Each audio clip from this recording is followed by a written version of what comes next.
Parents shipped me off to boarding school at age 12 because I was too energetic and embarrassed them in front of their friends. They barely spoke to me for years, and on graduation day, every other kid was picked up while I sat alone crying. Realizing no one was coming, I went on to be wildly successful without them, and now they're suddenly reaching out like nothing ever happened. I still remember the car ride to the boarding school like it was yesterday. My dad was unusually quiet, which wasn't saying much because he barely spoke to me at home unless it was to tell me to sit still or stop talking. My mom just kept tapping at her phone, texting someone. I think it was one of her Pilates friends. I was in the back seat with my favorite hoodie balled up under my arm, trying to pretend like this wasn't what it was. They said it was just for a semester, a little discipline reset because I was too hyper, too loud, too much of everything. I had ADHD, undiagnosed at the time, and all I ever heard was how exhausting I was. I never fit into the image they wanted to present. When I got excited about stuff and talked a mile a minute, they would laugh awkwardly in front of friends and then snap at me later, calling it embarrassing or chaotic. But I was 12. I thought maybe this was temporary, a weird parenting experiment or something. I didn't even cry when they dropped me off. I smiled like an idiot and waved, holding back the lump in my throat. My roommate didn't show up for another 3 hours, so I just sat on the edge of that unfamiliar bed in total silence. They didn't call that night or the next. I didn't talk to my parents for 6 months. When the school year ended, I didn't go home. They enrolled me again, and again, and again. By the time I was 14, I had fully accepted that I didn't have parents the way other kids did. They were more like absent landlords who sent tuition checks and ignored my existence otherwise. Christmas, they'd wire money and tell me to buy myself something nice. Birthdays, maybe a text, if I was lucky. I started seeing other kids go home on breaks. They had luggage and excitement and family waiting at the curb. I stayed behind every single time, watching their hugs like I was peeking into a world I didn't belong in. I stopped trying to impress them. I stopped reaching out. I stopped asking them to come to my performances, or games, or parent days. I figured, if I was so embarrassing to them, maybe I'd just erase myself altogether. But I didn't disappear. I worked. I hustled. I stayed up until 3 a.m. studying, not because I wanted to make them proud, but because I wanted a ticket out. I needed to prove that I could matter without them, that I could become something they'd never be able to claim as theirs. My last year of school, I was valedictorian. I had multiple college acceptances, full rides. I got the lead in our spring production. Everyone kept saying how proud my parents must be. They weren't there. Graduation day, I wore a navy blue robe and tried to swallow the nausea that had been building all week. I watched every other kid walk off the stage and melt into arms waiting for them. Moms in heels with flowers, dads yelling their names, families cheering and crying. I stood there by myself for almost 45 minutes after the ceremony ended, still in my cap and gown, holding an empty diploma case. Alone. I tried to call, just once. It rang 3 times, then went to voicemail. My voice cracked when I said, "Hey, I thought maybe," and then I just hung up. That was the last time I tried. Update 1. I moved into my college dorm with no help. I built my life from scratch. I worked multiple jobs, made connections, networked like crazy, graduated early, launched a startup. I won't say it was easy. I had nights where I cried on the bathroom floor, ate ramen for a week straight, questioned if I was actually worth anything, but I kept going. Fast forward a decade. I'm 27 now, multi-millionaire, own 2 companies, speak at conferences, have a circle of people who actually give a damn about me. I'm building a life that's mine. Not something handed down, but something carved out of the mess I was left in. And guess what? They reached out. An email popped up with the subject line, "Proud of you, son." Just like that. Like they hadn't ghosted my entire childhood. Like they hadn't missed every milestone that made me who I am. Like they could just drop back in now that it's convenient. My dad wrote that he'd been keeping up with my success, and that he always knew I had potential. My mom sent some photos of their new house in Florida and said she hoped I'd come visit. The people who left me alone in a school dorm when I was 12 and didn't bother to show up for my graduation want me to visit. No apology, no acknowledgement, just like nothing happened. I haven't responded. But I'm writing this now because I don't know if I'm angry or just numb. Part of me wants to scream at them. Part of me wants to just delete the emails and never look back. And part of me The most pathetic part, still wants them to finally say sorry. But maybe that's asking too much. I didn't answer the email right away. I stared at it for days, rereading every sentence like it was some coded message I was too broken to understand. Proud of you, son. I don't know why that line made me feel sick. Maybe because I'd waited my entire childhood to hear something like it, and now it just felt cheap, like a slogan slapped on the cover of a Hallmark card they found on sale. But then I did the thing I swore I wouldn't do. I replied. It was short. I wrote, "I'm surprised to hear from you. Hope you're well. Things have been good, busy. Hope you're both doing okay." That's it. Polite, distant. I thought it was neutral, safe. I didn't ask them why they left me behind. I didn't rip open the old wounds. I just responded like a stranger. 10 minutes later, I got a reply from my mom. She wrote this whole glowing message like we were friends catching up after coffee. Said she always believed I'd do well, that boarding school clearly gave me structure I needed, and she was glad I wasn't holding on to the past. She even attached pictures of the ocean view from their retirement community. Asked if I'd ever thought of moving closer. Move closer. I don't know what pissed me off more. The way she skipped over the trauma like it was a speed bump, or the casual way she spoke like none of it mattered. That was the moment I knew. I was never going to get an apology. Not a real one. In their version of the story, they didn't abandon me. They did what was best. They gave me an opportunity. They took the hard road for my own good. And I think that's how they sleep at night. A week after that, I got a voicemail from my dad. His voice sounded older than I remembered, slower. He talked about how fast time goes, how proud he was of the man I'd become. He even said he regretted not being closer, like we just grew apart, like it was some natural drift instead of a full-blown rejection. He ended with, "Call your old man sometime," like we ever had that kind of bond. I didn't call back, but the damage was already done. The door I'd sealed shut started to crack open in my head. Memories started crawling back in, like the time I broke my arm falling off the monkey bars and called home from the nurse's office and no one picked up. Or how I used to write letters from school begging them to visit. I'd decorate the envelopes with doodles. I don't think they ever even opened them. There's this one birthday I'll never forget. I was 15. I baked a cupcake in the dorm microwave with a kit I bought from the student store. I ate it by myself on the floor while watching a movie I downloaded illegally on my laptop. I told everyone I didn't care, that it wasn't a big deal. I cared. I cared a lot. I used to cry myself to sleep more nights than I'll ever admit out loud. I'd press my face into the pillow and scream just to muffle it. I used to think if I could just be better, quieter, calmer, more like the other kids, they'd finally want me back. But it was never about me being bad. It was about me being inconvenient. I realize that now. Update 2. About 3 months after the first email, they showed up in my city. No warning, no, "Hey, we're in town." Just a message saying they were staying at a hotel nearby and would love to grab lunch. I almost said no. Actually, I wrote out a refusal text twice and deleted it, but something in me, maybe that inner child still hoping for closure, said, "Just go. Just see what they have to say." So I met them at this overpriced brunch spot downtown. They were already seated when I arrived. My mom stood up like it was a casual Sunday family outing. My dad gave me one of those weird half hugs, like he wasn't sure if I'd let him. They looked older, grayer, but exactly the same in the ways that mattered.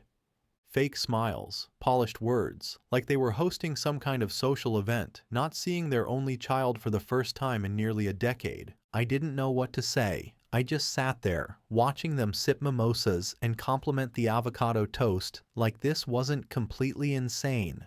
At one point, my mom reached across the table and said she always knew I'd make something of myself. I asked her if she remembered my 8th grade play, the one I had the lead in. She blinked. Tried to play it off, said something about how they must have been traveling that week. They weren't. I remember. They RSVP'd no with a single sentence email. "Too busy that week. Break a leg." My dad cleared his throat. He said, "Let's not dwell on the past. We're here now. That's what matters." No, it's not. You don't get to erase the past because it's uncomfortable. You don't get to skip ahead to the happy reunion montage when you left me behind for over a decade. You don't get to act like I'm your success story when you didn't show up for any of the hard parts. I didn't blow up at them. I didn't cry. I just stood up, left enough cash to cover my coffee, and said, I think this is where we leave things. My dad tried to stop me, asked me to wait. My mom looked stunned, like she honestly believed this was all going to end with hugs.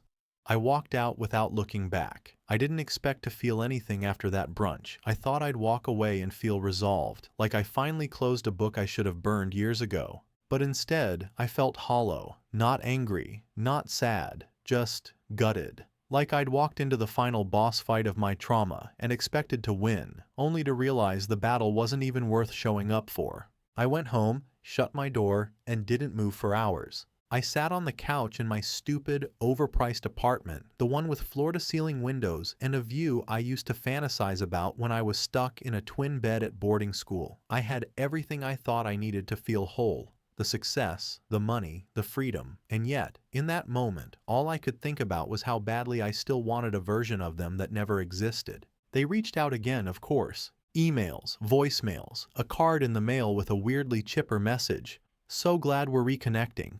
Reconnecting what? There was never a connection to begin with. There was just a cord they cut when I was 12 and suddenly realized I didn't fit their picture-perfect family brand. I finally wrote them a real message, a long one. I didn't sugarcoat anything this time.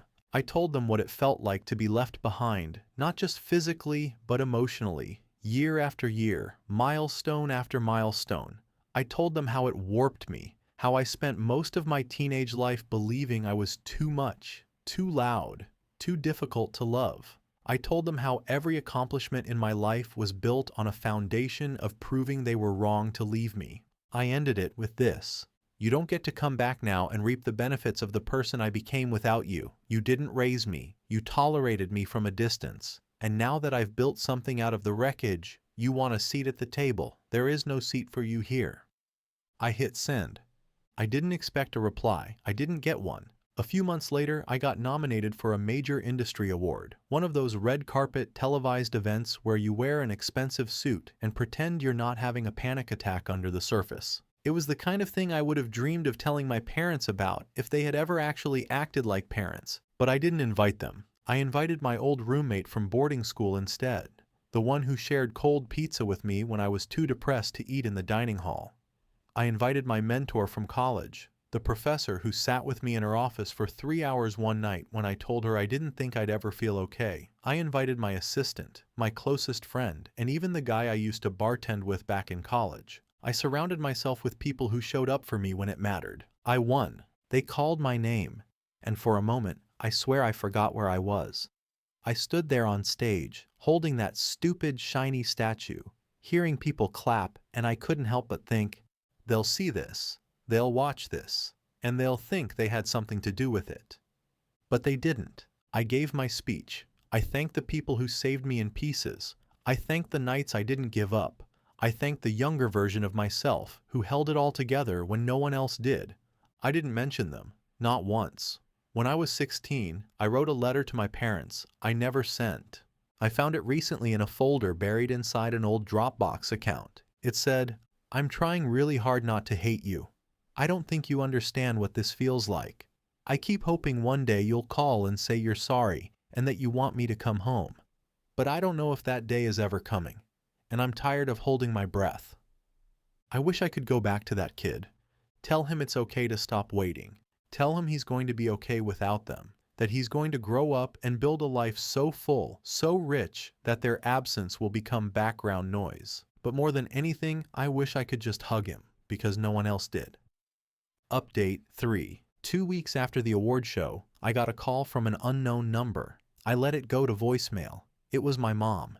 She sounded different this time, not chipper, not fake. Her voice cracked when she said my name. She said she watched the award show and cried, that she didn't realize just how much she'd missed until she saw me standing up there, thriving without them, that she's been doing a lot of thinking, and she wants to make things right before it's too late. I haven't called back. I don't know if I ever will.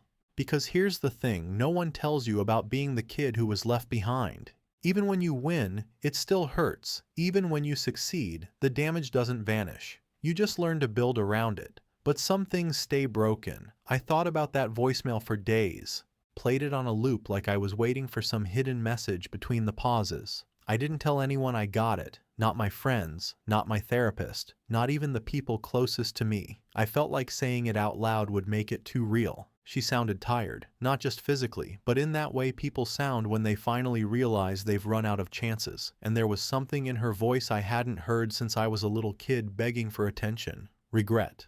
But that's the thing about regret. It shows up late, always. It's not there when you're bleeding. It doesn't rush in when you're 11 and crying into a dorm pillow, wondering what you did wrong. It shows up when the damage is irreversible, when the story's already been written in scars. And even then, it's more about them than it is about you. I kept asking myself, what would happen if I called her back? Would she cry? Would she apologize? Would she finally say the words I've waited my whole damn life to hear? Would it change anything, or would it just reopen a wound I've stitched shut with years of therapy and sheer willpower? I don't know. I still don't know.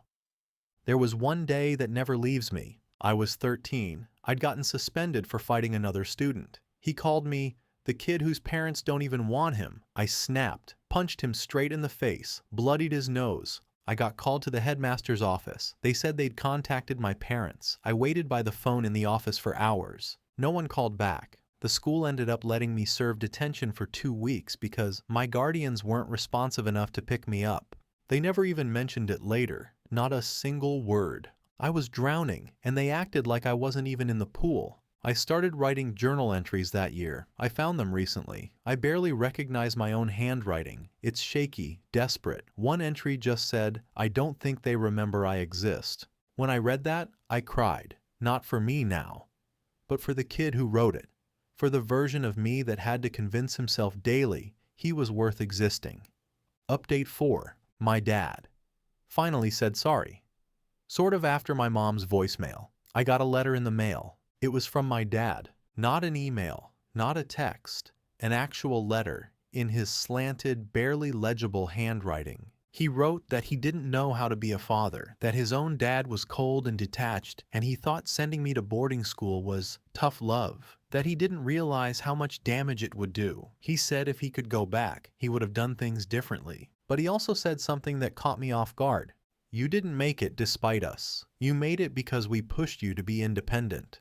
That sentence hit me like a punch to the chest. Because no, I didn't make it because of them. I made it in spite of them. I became independent because I had to. I became disciplined because I had no one to catch me if I fell. I didn't thrive because they prepared me. I thrived because I refused to become what they assumed I'd be. He tried to rewrite history in one sentence, and I think that's when I finally got it. They will never see it the way I lived it. They will never understand what they did. They'll craft a version of events where they were just misguided, not cruel, overwhelmed, not absent, doing their best instead of choosing to disappear. They need that version to sleep at night, but I don't. The summer I turned 17, I had a meltdown, like full-on can't breathe, curled up on the floor kind of breakdown. I'd gotten into an argument with a teacher who accused me of cheating on a paper.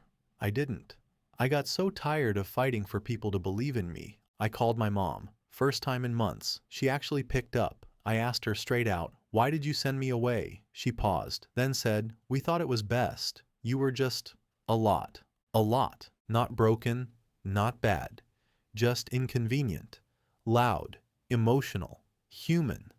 That conversation haunts me more than anything else, because I think, deep down, I was hoping she'd say something like, "We were scared. We didn't know how to help. I could have forgiven fear, but not rejection. Never rejection." Today, I have a team of people who believe in me, a home filled with warmth, not silence.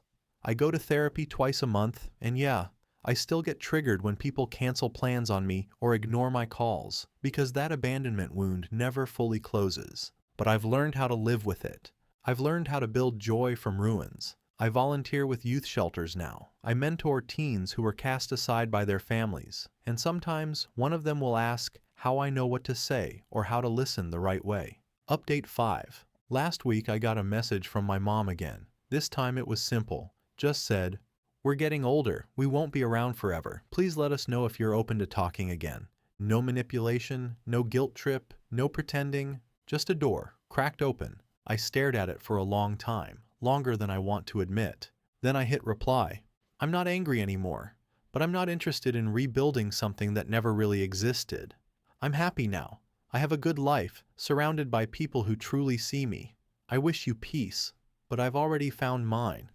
I didn't expect a response, and I didn't need one. That was the last piece. Not for them, for me. And flashback. The one time they almost showed up. I was 19, sophomore year of college. I got really sick, ended up in the hospital for 2 days with pneumonia. My roommate called the emergency contact listed.